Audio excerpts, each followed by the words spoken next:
Interjections. Interjections are words that express excitement or emotion. Here are some examples of sentences that use interjections. Harry, is that you? The interjection in this sentence is the word "ugh," which is usually used to express confusion. Psst!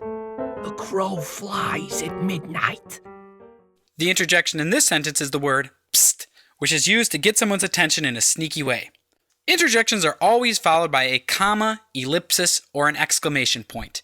You're probably familiar with commas and exclamation points, but you may not be familiar with ellipses, though you've certainly seen them before. An ellipsis is marked by 3 periods in a row, and usually represents an idea or sentence that is trailing off.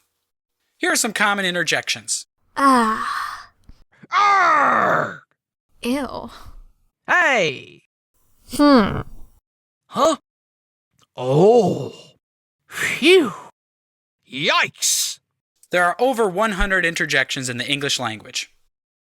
An important thing to remember about interjections is that they are non-standard. Non-standard means that you shouldn't use them in formal writing. You should only use interjections for dialogue in formal writing. Dialogue is when characters speak in a story.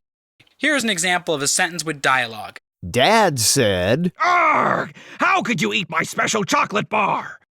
There are 2 voices in this sentence, the voice of the narrator and the voice of the character. The characters' voices are set off in quotation marks. Quotation marks are used to indicate dialogue, and dialogue is when characters in a story speak. Here are some more examples of interjections being used in sentences. Shelley cried in terror. Invaders from space are invading! Which word in this sentence is an interjection? That would be the word eek. Here's another example of a sentence with interjections. Mr. Witherspoon read the day's news, sipped his tea, and said to himself in dismay, Tisk, tisk! What has happened to this world? What is the interjection in this sentence?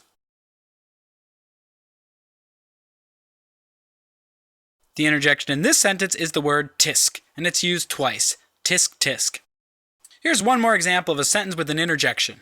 Bobby wondered to himself, Why do ostriches have feathers if they can't fly? Which word in this sentence is being used as an interjection? The interjection in this sentence is the word And notice that is followed by an ellipsis, or 3 periods, which indicate that Bobby's thought is trailing off. In review, interjections show excitement or emotion. Interjections are one-word utterances that are great for expressing emotion, but not so good for writing essays. Whenever we use interjections, they should always be followed by a comma, an ellipsis, or an exclamation point. In dialogue, when a character speaks aloud in a story, is an appropriate place to use interjections.